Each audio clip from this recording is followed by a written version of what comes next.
something of a mission for visitors to the campus to visit the memorial. That's the Florida State women's softball team.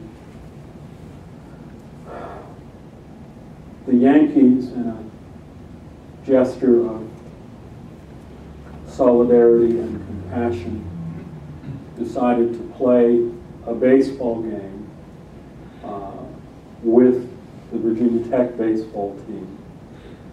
And when they came, they visited the memorial. As I said, I worked for 3 years in the Office of Recovery and Support. This was, at least as we can tell among universities, relatively new idea. We developed it in part after talking to airlines about how they handled aircraft disasters.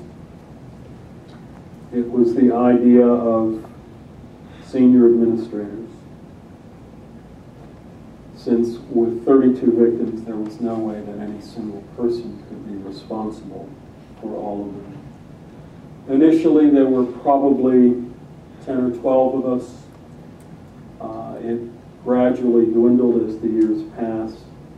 I left the Office of Recovery and Support in August of 2010, and there are currently 2 staff members working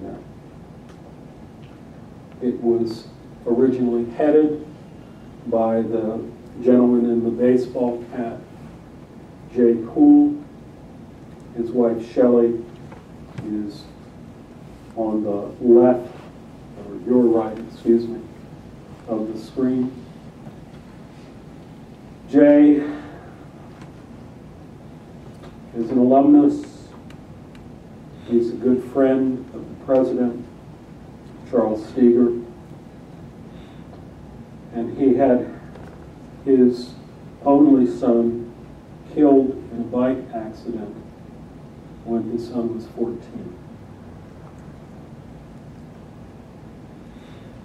Jay turned the president down about 3 times before he finally accepted the job.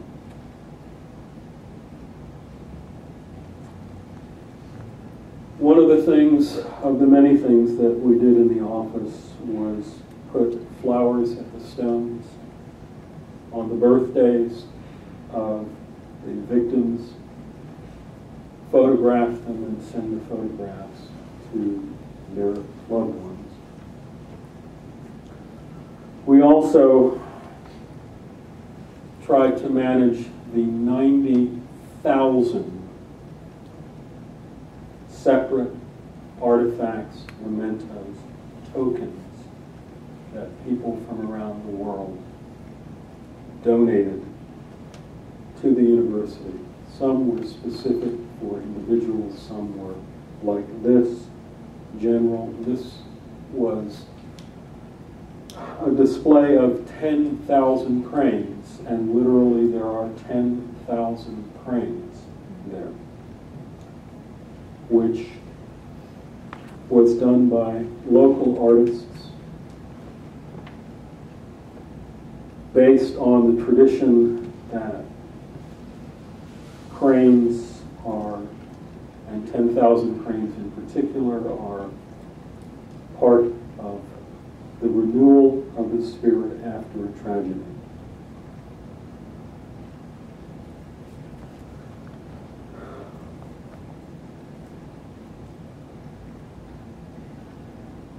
We also were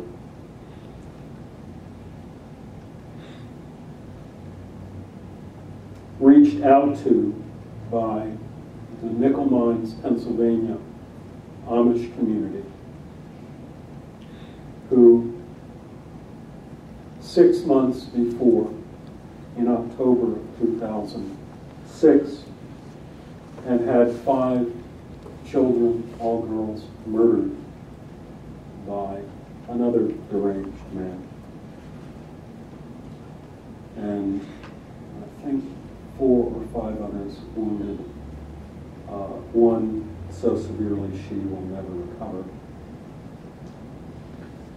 We visited the Nickel Mines community on the anniversary of their shooting, October 6th, 2007. They had earlier journeyed to Virginia Tech and given us a memento known as the Comfort Quilt, which was made by elementary school children in Ohio, I believe in the aftermath of Hurricane Katrina, and sent by them to a community in New Orleans. That community had passed the quilt on to the Amish in Nickel Mines, who passed it on to us.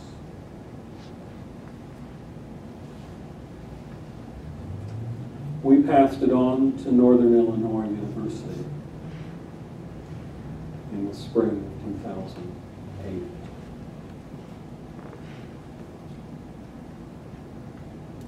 And that's a little bit of my background.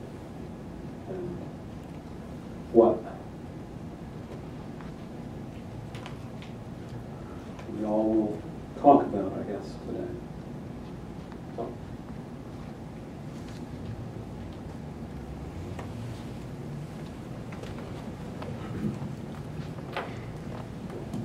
As I'll just sit here and share a few associations that arose for me as we were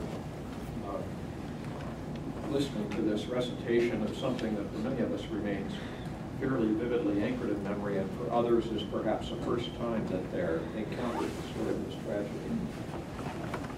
I should maybe say something about myself and how I'm positioned relative to the work you do, for those who may be unfamiliar with it, including you. And that is that I live in a city that has the dubious distinction of having taken the life of Martin Luther King, and that is Memphis, Tennessee, a homicide capital of the United States.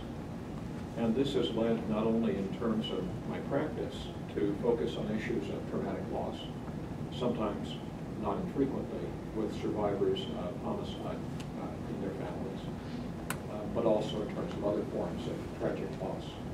Suicide featured prominently, sudden accidents that take the lives of young persons. All of these will frequently bring people through the door for consultation. They also bring them through the door of our research lab, and along with Carlos Torres, who is a member of that research group and doing the filming here today, and other students on the team. We've mounted a series of projects that have attempted to reveal something of the unique world of sometimes tragedy and transcendence, the transcendence being optional, the tragedy being assured, in the lives of people who have experienced these kinds of often very traumatic deaths. And some of those then have focused specifically on communities that are particularly vulnerable in the United States, as you may know, but others outside this country may not. The demography of death is not impartial or fair, and about 10 times as many African Americans die by homicide as do white Americans per capita. Death rate of about 2.3 per 100,000 for whites and about 23 per 100,000 for African Americans. So as ours is substantially an African American community, it's not surprising that we would focus on this clinically and in research terms. It's with that backdrop that as I listen to your story, I hear the echoes of so many voices of people whose lives have been torn apart by similar violence that I found myself affected by that. And I feel it rising in me now as a kind of sadness and despair. As I also looked at the image of the 32 who had been killed, presented there as adjacent squares, my mind flashed immediately to the quilts honoring the victims. Sure.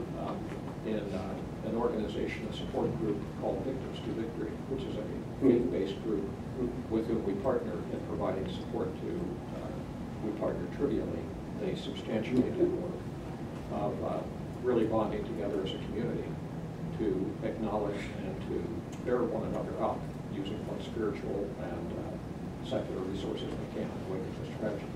And the quilts then that feature their loved ones play an important part in annual rituals around that. And so as I listened to your good work here with this Office of Recovery and Support, so aptly named in the aftermath of this, I was, of course, particularly attentive to the potentially healing role of ritual as it played out in so many different venues that you described, and it alerted me once again to ironically what makes rituals such a powerful form of attempting to reassert a world of meaning in the wake of the dramatic assault on meaning that is this kind of collective violence, and how some of what makes ritual powerful, and that is almost the